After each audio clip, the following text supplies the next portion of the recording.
Representative Helen Miller, you think that currently inmates that are in the Iowa prison system should in fact be trained while in prison so they can rejoin the workforce. Explain this program that you're proposing.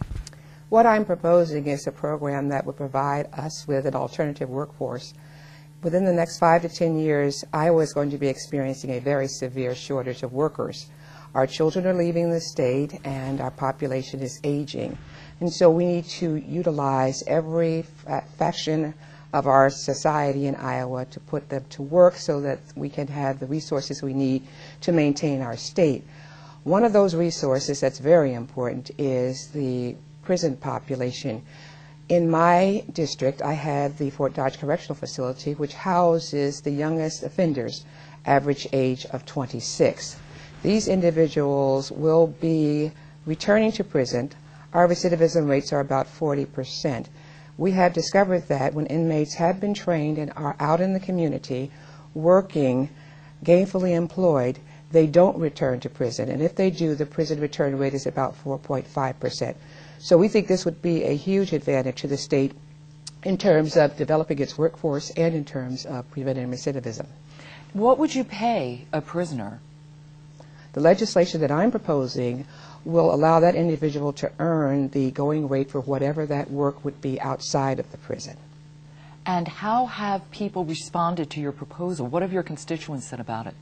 Actually, this was constituent driven. My constituent primary employers in my town came to me and said, we've got to do something about developing a workforce for Iowa. And I met with my prison warden, the Director of Corrections for the state of Iowa, and this is what we came up with. And has there been a pilot program that's introduced yet, or is this still on paper?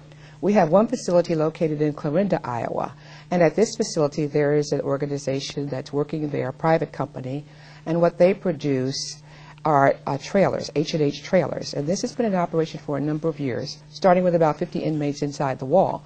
This has now spawned an operation that has moved out into the city of Clarinda and now employs 250 people outside. So that's the pilot that we would be using to pilot this program.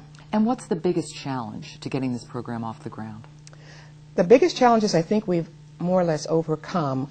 We had concerns from individuals that the inmates would be taking jobs away from people outside. But because of the worker shortage, we realized that this is not necessarily going to be the case. We do have in place already legislation that does prevent an inmate who is inside from taking a job that a person outside of the facility would be eligible for. So in order for this program to operate, we'd have to be able to show that no job is being taken away from someone else. All indicators are go on this one. Everyone in my community across the state, I've just met with leadership, the majority party, and everyone seems to think that this is something that we need to do. I might mention also that one of the distinct advantages, or one of the many advantages of doing something like this, is while these inmates are incarcerated, they are saving money. They're paying room and board for their facilities and the services that they use within the prison.